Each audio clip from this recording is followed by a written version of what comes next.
La sabiduría.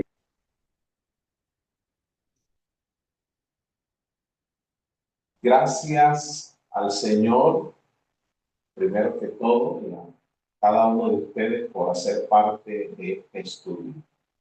Recuerde compartir el enlace. Recuerde que es una forma también de hacer evangelismo, compartiendo el enlace. Vamos entonces a la lección de esta mañana. Es una lección muy hermosa y que seguramente dejará grandes lecciones en nuestra vida. La tierra restaurada es el título para la lección de esta mañana, jueves 27 de noviembre. La tierra restaurada. Pero antes de eso vamos a leer nuestro versículo de memoria que se encuentra en el libro de Zacarías 9:12. Dice: vuelvan a la fortaleza a ustedes presos de esperanza. Hoy les anuncio que los restauraré todo al doble. Yo sí me preguntaba por qué presos de esperanza, pero en la lección de hoy entendí por qué Dios les llama presos de esperanza. Porque en la primera sensación que en nosotros tenemos cuando hablan de preso, pues realmente no es de esperanza, no es en el concepto de la esperanza. Un preso, lejos de sentir esperanza, se siente como desalentado, se siente triste, apartado de lo que más ama, su familia, su tierra, la comida, el compartir con los amigos, etcétera. Pero el texto llama presos, pero no cualquier presos, presos de esperanza. ¿Ha conocido usted un preso de esperanza? Bueno, la lección de hoy va a hablar un poco acerca de eso. Y mire lo que dice Zacarías 9:12. Dice al final: hoy les anuncio que les restauraré todo al doble. Quizás este texto no tiene mucha coherencia en las primeras lecciones, pero ya luego en la lección de ayer, la lección de hoy, quizás nos ayuda a entender por qué es el versículo de memoria. Porque el pueblo de Israel llegó a donde Dios no quería que llegara, a la esclavitud. Habían perdido el derecho de la tierra. Habían perdido la posibilidad de vivir de acuerdo a la voluntad de Dios en una tierra que fluye leche y miel. Pero recuerden ustedes, presos de esperanza. Vamos a estudiar hoy, queridos hermanos, la promesa de esa tierra restaurada. Y yo creo que es necesario hacer una pequeña introducción, para luego entender a plenitud el tema de esta mañana. El pueblo de Israel, ustedes saben, se dividió. Después de la muerte de Salomón, el pueblo de Israel se divide. Y se divide en dos partes. ¿Está bien? Se divide en dos partes. Es lo que la Biblia llama el pueblo de Israel. Podríamos decir, ocupa la tierra en la parte norte. Por eso se llama Israel del norte. Luego de esa división, surgen dos reinos, el del norte y el del sur. Si yo preguntara en esta mañana, ¿cuál fue el pueblo que permaneció cautivo en Babilonia? ¿El del norte o el del sur? ¿Qué me respondería usted? ¿El del norte o el del sur? ¿Qué pueblo se fue cautivo? ¿El del norte o el del sur? Puede responder, abra su micrófono y responde, si puede responder, si tiene la respuesta. ¿Norte o sur? Hermana Betty, Buenos días, pastor. buen día. Parece que fue el del norte, pastor. El que se fue cautivo a Babilonia. Sí, Bueno, porque uno, el del norte, compuesto por el reino de Judá, y el del sur, creo que es lo Israel y Judá, ¿sí? Dividido en dos partes, ¿no? Si no, me pues corrige, no iba. pastor. Ok, gracias, Eh, Betty. Bueno, ¿Alguien tiene algo perdón. diferente? El Harold. reino que, bueno, pastor, buenos días. El reino que fue contigo fue el reino del sur, que era donde estaba, eh, que fue a Jerusalén, donde estaba el templo, que fue Nabucodonosor, y llevó cautivo a nuestros cuatro líderes jóvenes mencionados en la Biblia. Y ya, pues, a gran cantidad de personas. Muy bien, para que no se nos Es el olvide, reino de Judá, es decir, sí, es el reino del sur. así es, para que no se nos olvide, no se nos olvide, mnemotécnicamente les voy a enseñar para que no se les olvide. ¿Está bien? Reino del norte. Norte empieza con la N, norte. Asócielo con no. Y el reino del sur, asócielo con la S de sí. El pueblo del norte no alcanzó el ideal de Dios. Bueno, el pueblo, Judá tampoco lo hizo, pero por lo menos de ahí salió el linaje de nuestro Señor Jesús. Ok, así que usted va a asociar el norte con N, que es no, y el sur con sí, que es con la S, que es sí. Así que no se le va a olvidar más. Norte, no, y sur, sí. Por relacionarlo de alguna manera, ¿no? Es algo mnemotécnicamente dicho para poderlo asociar. Así que el pueblo que se va cautivo es el pueblo, es el Israel del norte. Lo que conocemos nosotros también como Judá, que también se le dice el reino del sur también. Así que después de la muerte de Salomón, esa división, aunque trágica, sirvió para aislar por un tiempo al reino de Judá de la marea de la idolatría que pronto cubrió el reino del norte. Miren lo interesante, esa división logra por algún tiempo hacer que el pueblo del sur no se sumerja tan rápidamente en la idolatría, cosa que sucedió con el norte. Está bien, porque a pesar de los osados y celosos esfuerzos de los tremendos profetas como Elías, como Eliseo, como Amós y Oseas, el reino del norte se deterioró de una forma rápida y finalmente fue llevado cautivo a Siria, pero ellos no regresaron. Ellos no vuelven.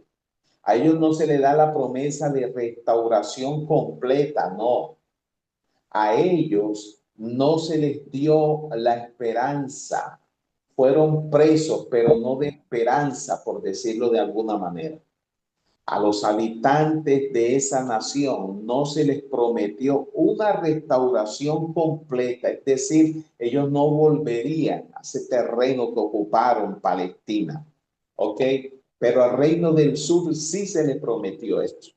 Así que esto nos ayuda a nosotros a entender un poco en qué contexto debemos nosotros de empezar este estudio en esta mañana. obstinación del pueblo. Ahora, Israel, el pueblo que fue cautivo, llevado al exilio, era un pueblo tremendamente obstinado. Miren, fueron muchas las veces que Dios les habló al pueblo. Fueron innumerables, incontables las veces que Dios llevó un mensaje de exhortación para la nación. Antes de dividirse, Israel gozaba de la unidad. Y en ese momento Dios, hermanos míos, hablaba, reiteraba, exhortaba. No hubo un momento donde Dios no le dijera a ellos que era necesario ser fiel a la palabra de Dios. Miren, por mencionar algunos, Deuteronomio 4:9. Por tanto, guarda tu alma con diligencia para que no te olvides de las cosas que tus ojos han visto, ni se aparten tu corazón todos los días de tu vida. Deuteronomio 8:19, mira, mas si llegares a olvidarte de Jehová tu Dios y anduvieses en pos de dioses ajenos, yo confirmo hoy contra vosotros que de cierto pereceréis. O sea, no era algo nuevo, en pocas palabras. Ellos estaban advertidos, habían sido exhortados hasta el cansancio. Mire lo que dice Deuteronomio, capítulo 28, el 1 al 2. Acontecerá que si oyeres atentamente la voz de Jehová tu Dios, para guardar y poner por obra tus mandamientos que yo te prescribo hoy, también Jehová tu Dios te exaltará sobre todas las naciones de la tierra, y vendrán sobre ti todas estas bendiciones y te alcanzarán. Miren ustedes a ese Padre amoroso aconsejando. Jeremías, por ejemplo, mira lo que dice Jeremías 18, del 7 en adelante. Dice, en un instante hablaré contra pueblos y contra reinos para arrancar y derribar y destruir.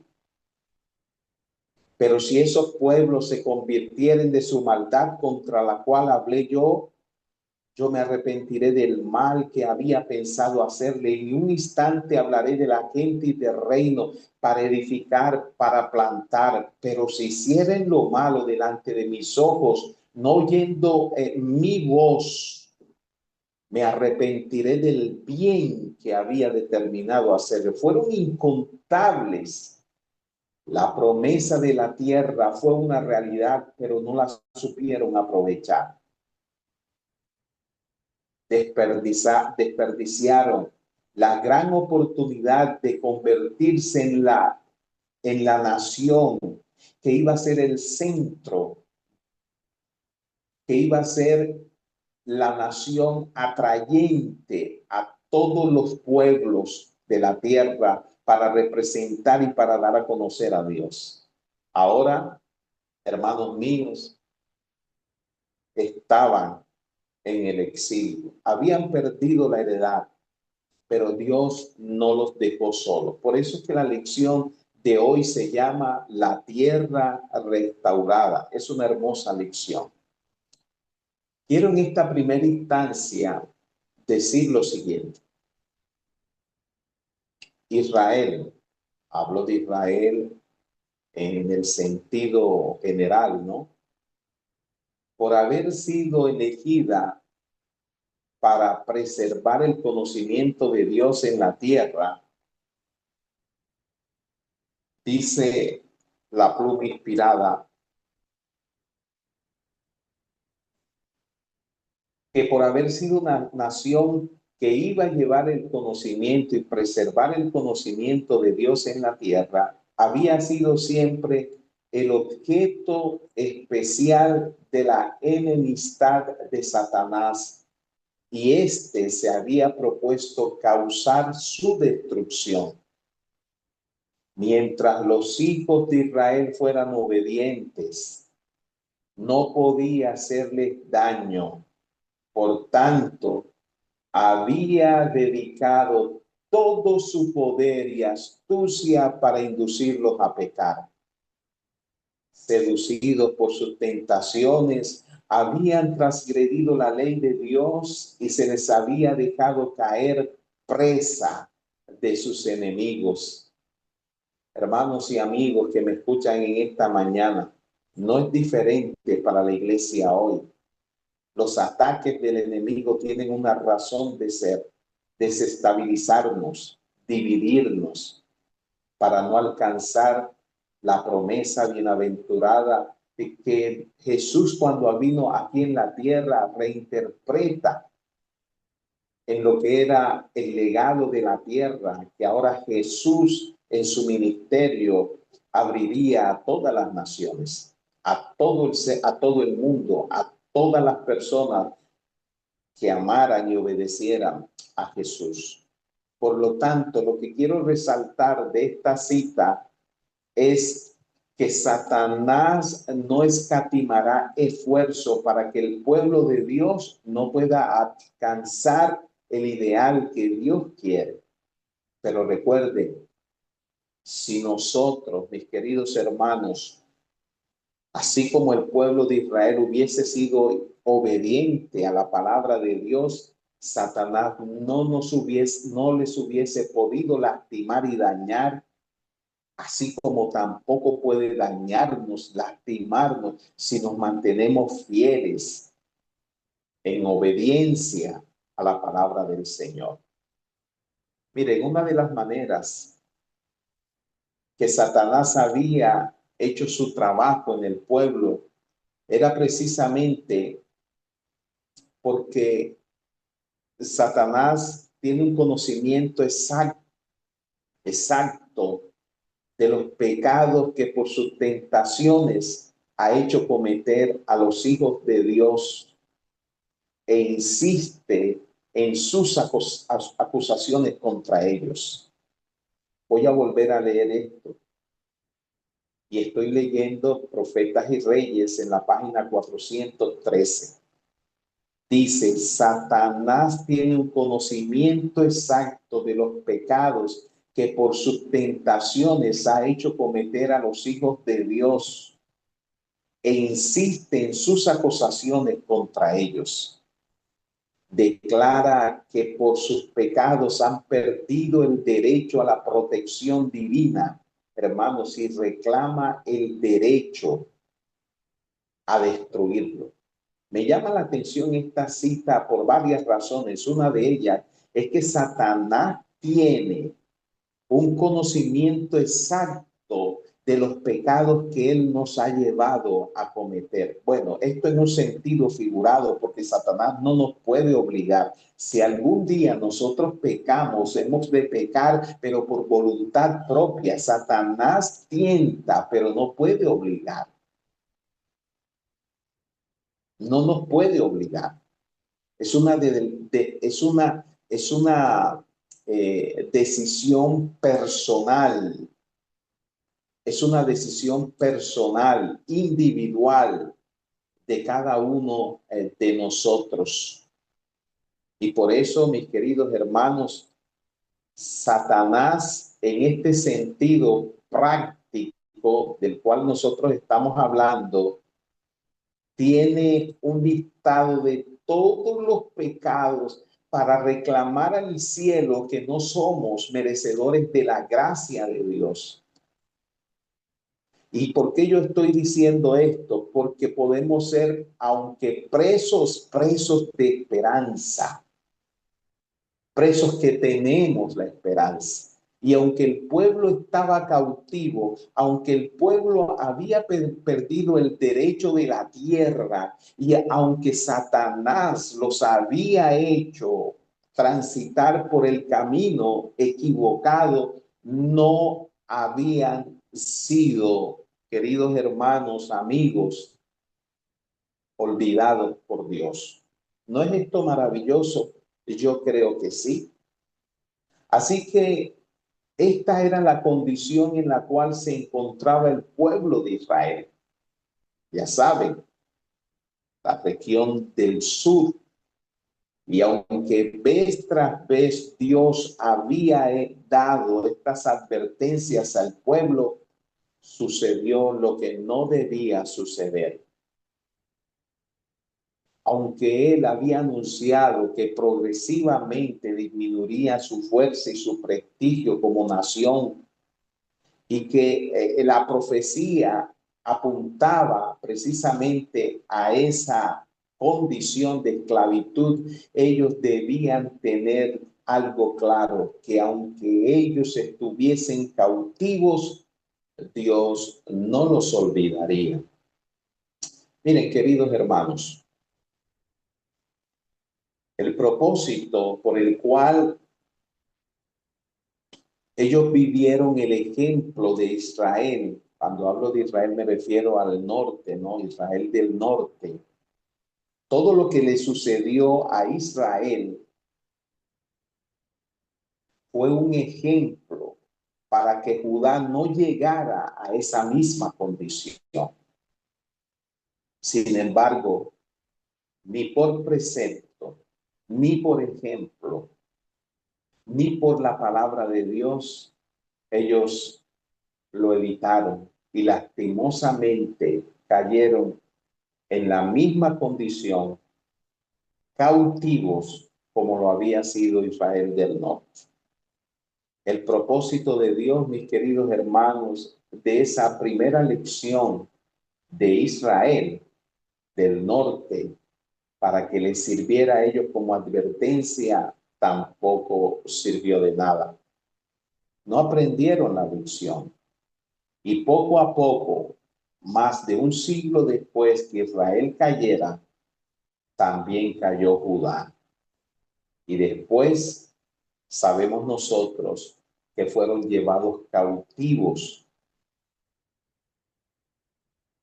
que su apostasía fue completa y fueron llevados cautivos a Babilonia. El reino fue destruido y sus habitantes arrancados de la tierra que había sido de ellos solo en virtud de la obediencia, condicionalmente hablando. Ahora estaban en la cautividad, pero es allí cuando muchas veces la única manera como podemos aprender las grandes lecciones es bajo el pincel de la adversidad. ¿Por qué el ser humano tiene que ser así? ¿Saben? Cuando usted lee, y lo voy a buscar, el libro de los Salmos, el capítulo 127, Salmo 127.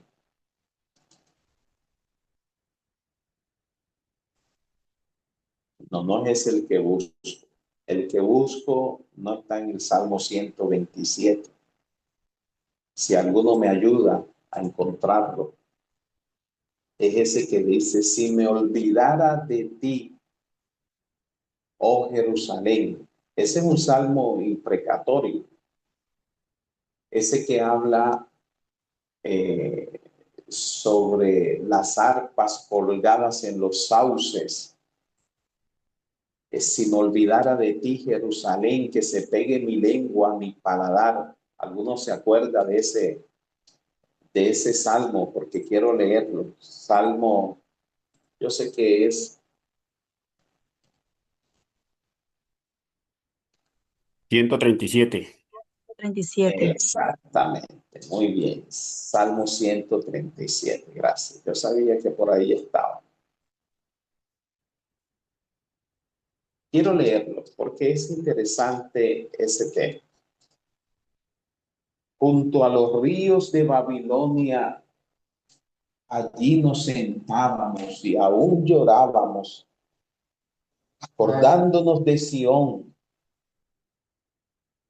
sobre los sauces en medio de ellas colgábamos nuestras arpas, y los que nos habían llevado cautivos nos pedían que cantásemos, y los que nos habían desolado nos pedían alegría, diciendo: cantadnos algunos de los cánticos de Sión.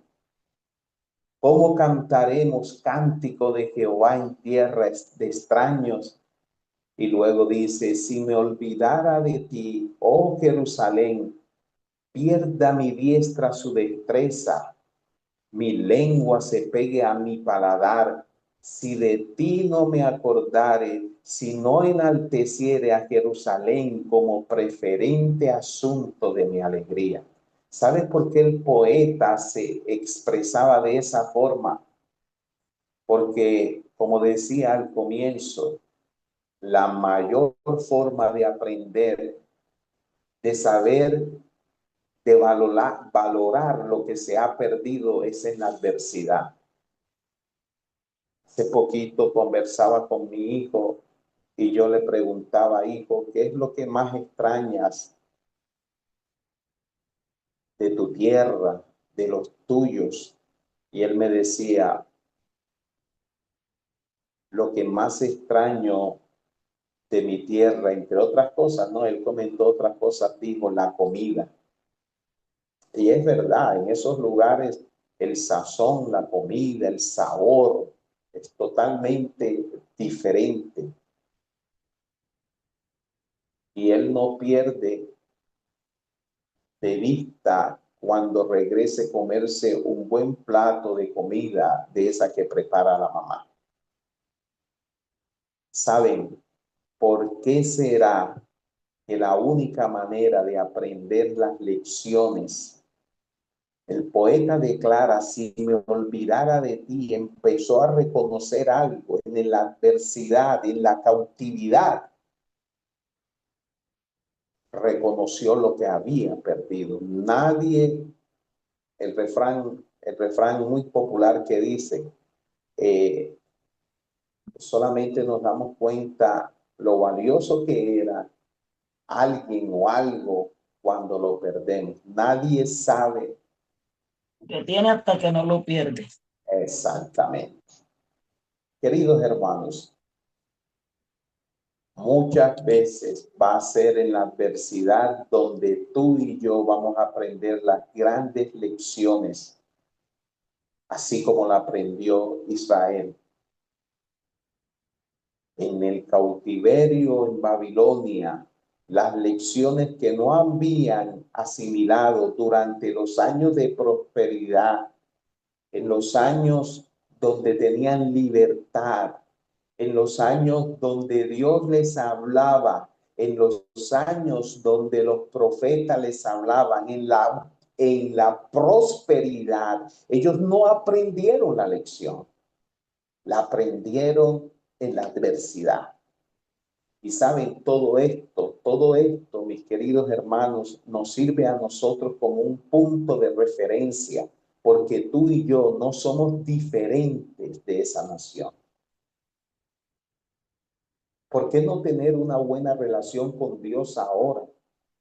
¿Por qué no alcanzar los principios que Dios ha colocado en nuestro corazón ahora, cuando hay libertad, cuando lo podemos hacer, cuando estamos sanos, cuando podemos correr, cuando podemos saltar, cuando podemos hablar, cuando podemos nosotros ejercer nuestro liderazgo a través de un cargo que se nos ha dado? Pero tiene que ser en el enfoque de la adversidad, cuando aprendamos nosotros la misma lección que aprendió el pueblo de Israel en la cautividad.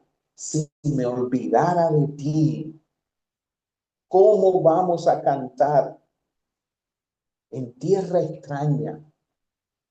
Aprendieron a reconocer el amor de Dios en la adversidad. ¿Saben? Y el pueblo se arrepintió.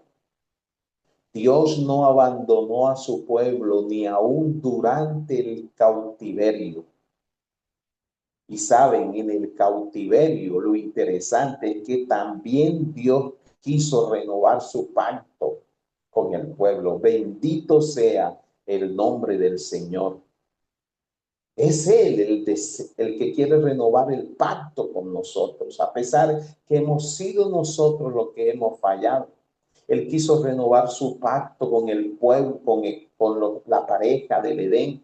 Él quiso renovar el pacto con Abraham, con Jacob, con Isaac. Él quiso renovar el pacto con los cautivos en Egipto. Él quiso renovar su pacto con el pueblo que transitaba por el desierto. Él quiso renovar el pacto cuando entraron a la tierra de Canaán a tomar posesión de ella. Recuerden ustedes Josué capítulo 5, donde ellos leen una copia de la ley y se comprometen. Dios queriendo siempre, Él es el que se mueve, el que toma la iniciativa.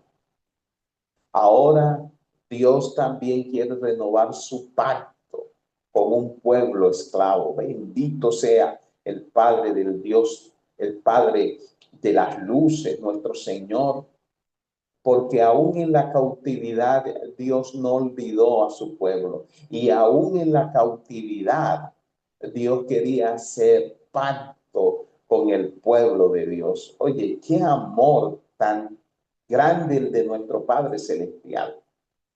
Amén. Tremendo, hermanos. Mire, y para muestra, nosotros podemos leerlo claramente. Ezequiel capítulo 36, 21 en adelante.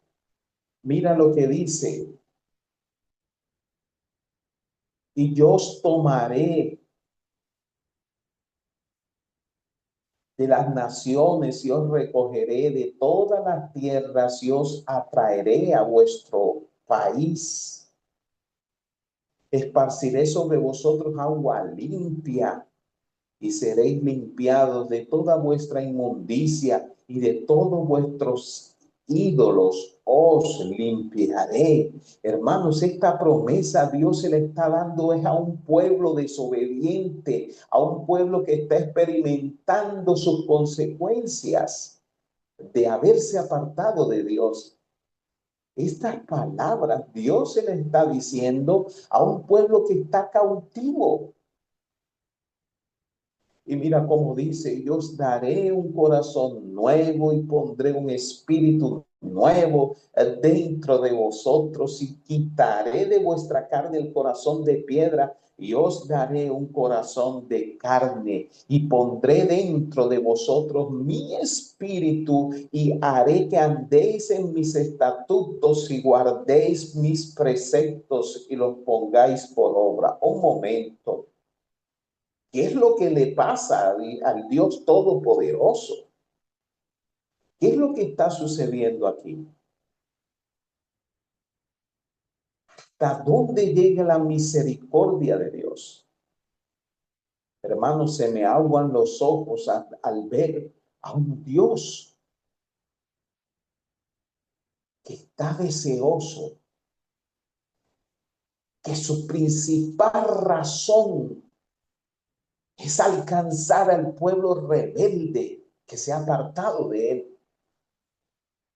Por eso cuando el Señor Jesús le dice al apóstol, después de escuchar su pregunta, ¿hasta cuántas veces debo perdonar a mi hermano? Jesús le dice 70 veces 7 y no es la suma de esa o la respuesta de esa operación matemática.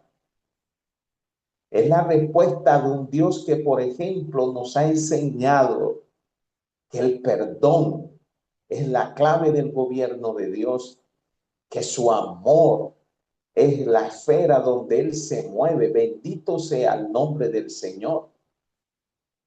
Hermanos, ¿hasta cuántas veces Dios ha de invitarnos a hacer las paces con Él? Tremendo, hermanos. Queda uno sin palabras. Y quiero ir aterrizando la idea que nos da precisamente, mis queridos hermanos, la lección de esta mañana. Porque cuando tú lees Jeremías, está en la lección, Jeremías 24. Yo quiero que ese texto lo busquemos, lo subrayemos. Miren, Jeremías 24, y vamos a empezar a leer desde el versículo 5. No solamente el 6, sino desde el capítulo 5, desde el versículo 5. Jeremías 24, 5. Así ha dicho Jehová, Dios de Israel: como a estos higos buenos, así miraré a los transportados de Judá, a los cuales eché de este lugar a la tierra de los caldeos. Y yo no sé si alguno está leyendo conmigo y dice una palabra que parece un poco difícil de comprender. ¿Alguno puede terminar el versículo hasta donde yo lo leí? ¿Cómo termina ese versículo 5? Los eché de este lugar a la tierra de los caldeos. ¿Para qué? Dice el versículo. Para bien. Para bien. Ay, Para su hermano, no entiendo esto. Es difícil comprender, pero no es difícil entenderlo si conocemos a Dios. Y aquí el Señor hace una tremenda analogía, digno de su forma de expresar el amor didáctico por nosotros. Él compara al pueblo de Israel con higos. Ahora, lo que viene es poderoso y ojalá no perdamos la atención en este momento, porque sencillamente Dios compara al pueblo de Israel con higos, con higos. Pero es interesante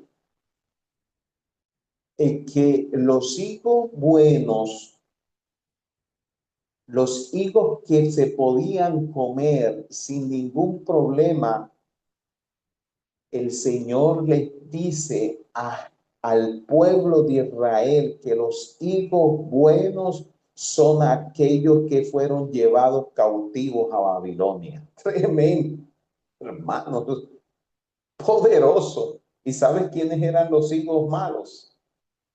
De acuerdo al texto que nosotros acabamos de leer en Jeremías capítulo 24, los higos malos, y quiero leerlo desde el mismo versículo, leamos el versículo 8, y dice: y como los higos malos, que de malos no se pueden comer, así ha dicho Jehová, pondré a Sedequías, rey de Judá, a sus príncipes y al resto de Jerusalén que quedó en esta tierra, y a los que moran en la tierra de Egipto, y los daré por escarnio y por mal a todos los reinos de la tierra, por infamia, por ejemplo, por refrán y por maldición a todos los lugares a donde yo los arroje, y enviaré sobre ellos espada, hambre y pestilencia hasta que sean exterminados de la tierra que les di a ellos y a sus padres. ¿Saben cuál fue la orden del profeta en aquel tiempo? Déjense llevar cautivos. Pero hubo por cabeza de rey un grupo que dijo: no, señor, yo cautivo jamás. Primero muerto que cautivo. Y aquí Dios entonces hace una hermosa analogía y dice: bueno, te voy a decir algo, que los higos buenos, higos y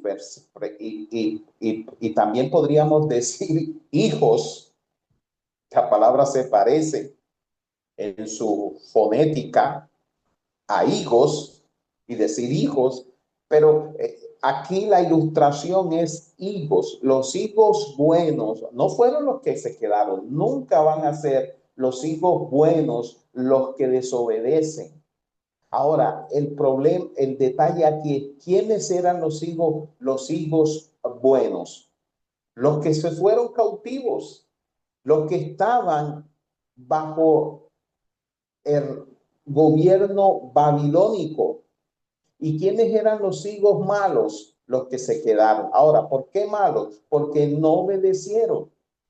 Porque Dios les dijo, mire, es necesario que ustedes se vayan cautivos, porque yo tengo que nuevamente hacer pacto con ustedes, pero lo debo hacer bajo bajo el contexto donde ustedes pueden aprender. Y yo lo decía ahorita, el contexto de la adversidad, aprender en la adversidad.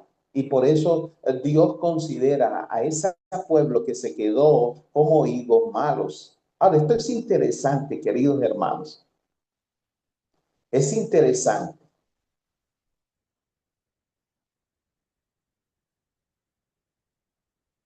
Saben, los hijos buenos fueron los que fueron llevados al exilio y los hijos malos fueron los que se quedaron. Si a los habitantes de Jerusalén se les preguntara qué cesta representaba el pueblo favorecido y a cuál, a los que estaban bajo la ira de Dios, habían respondido que ellos eran los hijos buenos y los exiliados los hijos malos. Ellos son los malos. Pero no era así. Era todo lo contrario. Ahora, la pregunta que surge en este momento, ¿tú eres hijo bueno o hijo malo? ¿Qué dices tú? Interesante esa pregunta en este contexto, ¿no? Si yo le preguntara a alguno de ustedes, Raquelita, déjame y te saludo. Raquel hace parte del grupo de oración de la Edad Dorada, que siempre está orando. Yo dije que la iba a saludar. Buenos días, pastor. Dios me lo bendiga. Amén, amén, amén. Yo pregunto a todo este extenso auditorio, ¿qué te consideras tú, hijo bueno o hijo malo? Quiero escuchar a una personita, por lo menos. Yo me considero, Di, Raquel. yo me considero hija buena. Tú eres de las que se quedó en Jerusalén. Bueno, pero yo sé que tú lo dices, Raquelita, en el sentido de lo que el Evangelio ha hecho por ti, en tu vida y en tu corazón. Pero si tú hubieses estado en ese lugar, entonces la lección hubiese sido una sola. Los higos malos, los higos buenos, hermanos míos, eran los que estaban en la esclavitud ahora, nuevamente. Porque el que es malo es porque el que sabe que es malo, reconoce que es malo. Ese era el punto, el arrepentimiento. El arrepentimiento es reconocer que somos malos, que sin Dios estamos perdidos.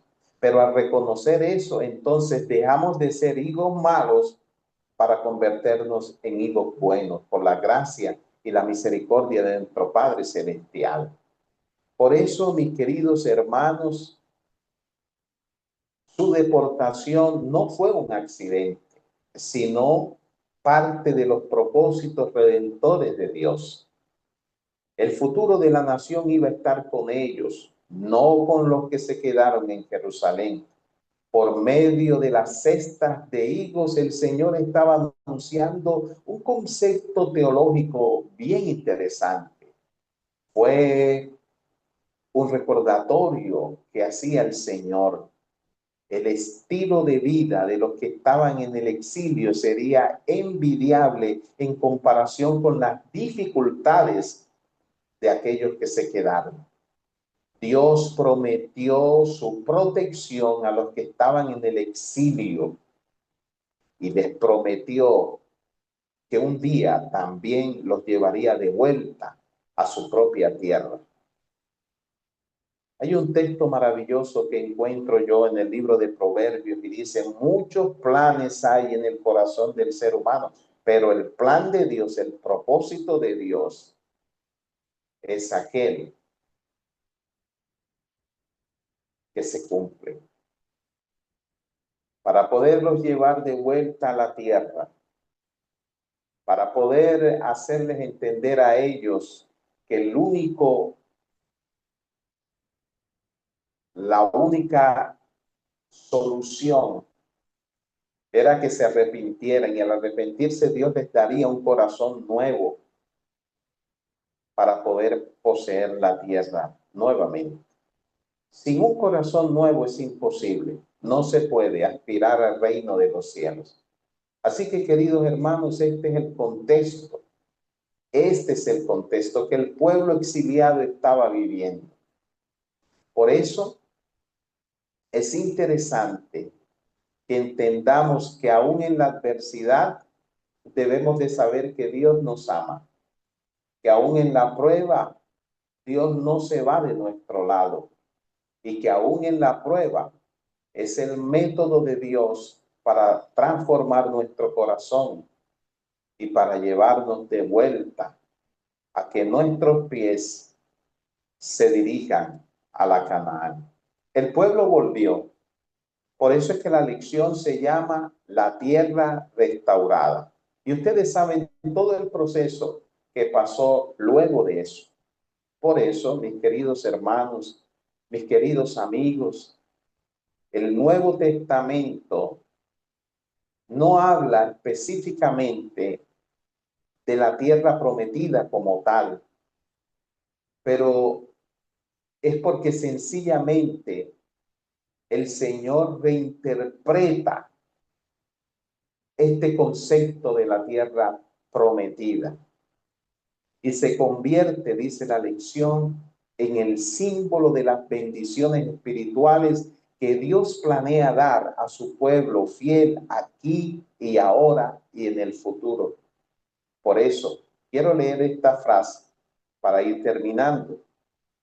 El cumplimiento definitivo, dice la lección en su parte final, el cumplimiento definitivo de la promesa de reposo, la abundancia y el bienestar en la tierra tendrá lugar en la tierra nueva, liberada del pecado y sus consecuencias.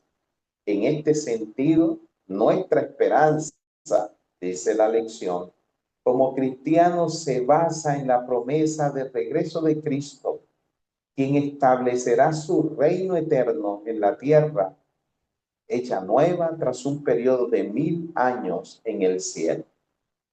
Este será el cumplimiento final de todas las promesas acerca de la tierra, de la entrega de la tierra prometida ahora para cada uno de nosotros. Por eso quise leer 20 de diciembre, por la fe por la cual vivo. Mira lo que dice la pluma inspirada, hablando de Apocalipsis 21:1. Y vi un cielo nuevo y una tierra nueva, porque el primer cielo y la primera tierra pasaron y el mar ya no existía más.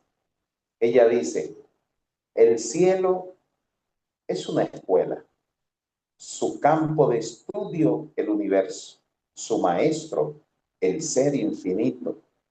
En el Edén fue establecida una dependencia de esta escuela y una vez consumado el plan de redención, se reanudará la educación en la escuela del Edén. El profeta de Patmos describe así la sede de la escuela futura. Y vi un cielo nuevo y una tierra nueva. Todos los tesoros del universo serán ofrecidos al estudio de los hijos de Dios. Entraremos con inefable deleite en el gozo y en la sabiduría de los seres no caídos. Compartiremos los tesoros ganados durante siglos y siglos pasados en la contemplación de la obra de Dios. Y los años de la eternidad, a medida que transcurran, seguirán ofreciendo revelaciones más gloriosas infinitamente más de todo cuanto podemos pedir ni aún pensar, será para siempre el otorgamiento de los dones de Dios en la tierra nueva. Hermanos míos, amados del Señor, avancemos, avancemos sin temor, avancemos con la ayuda del Señor a la patria celestial. Quiero terminar contando una pequeña ilustración. Hace días escuché una historia que me pareció interesante. En una de las tantas batallas que hiciera este gran general francés que todos conocemos, en una oportunidad, el trompetista era la persona encargada de dar mensajes a través de melodías. Un toque significaba para el ejército que estaba peleando un mensaje directo. En uno de estos, el comandante en jefe se dio cuenta de Napoleón, se dio cuenta que la batalla la estaba perdiendo. Y le dijo a su trompetista, toca la retirada, porque veía que el ejército estaba perdiendo la batalla, estaba muriendo muchos de sus hombres. Así que le dijo al trompetista, toca la retirada. Pero ¿saben qué sucedió? El trompetista se le olvidó la retirada. Se le olvidó cómo se tocaba la retirada. Se le olvidó la melodía. Y todo lo contrario al pedido, empezó a tocar, adivinen qué, el toque de avancen, y tocó la melodía en la trompeta del mensaje que ellos entendían que debían avanzar. Muchos se quedaron mirando y se preguntaron, bueno, si este está tocando que avancemos, quiere decir que vamos ganando la batalla. Y empezaron.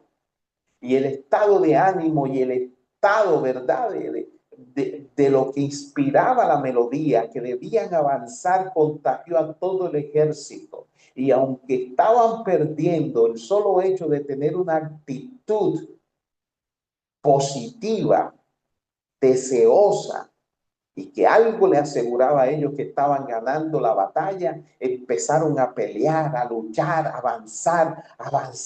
avanzar, y cuando vinieron a ver, ganaron la batalla. Esto fue real, ustedes lo pueden buscar en la historia, en las páginas de la historia.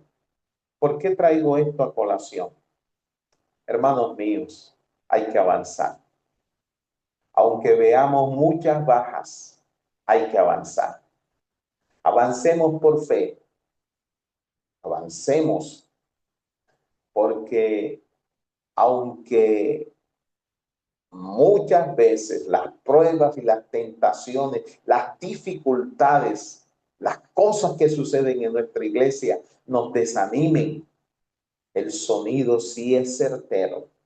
Hay una patria esperándonos. Hay un Dios que desea colocar coronas en nuestras cabezas y sobre todo hay un Dios poderoso que está a nuestro lado. Que Dios te bendiga esta mañana. Que Dios nos inspire a través de su ejemplo, su amor y su poder a seguir avanzando hacia la patria celestial. Que tengan un excelente día en esta mañana. Vamos a terminar con la oración.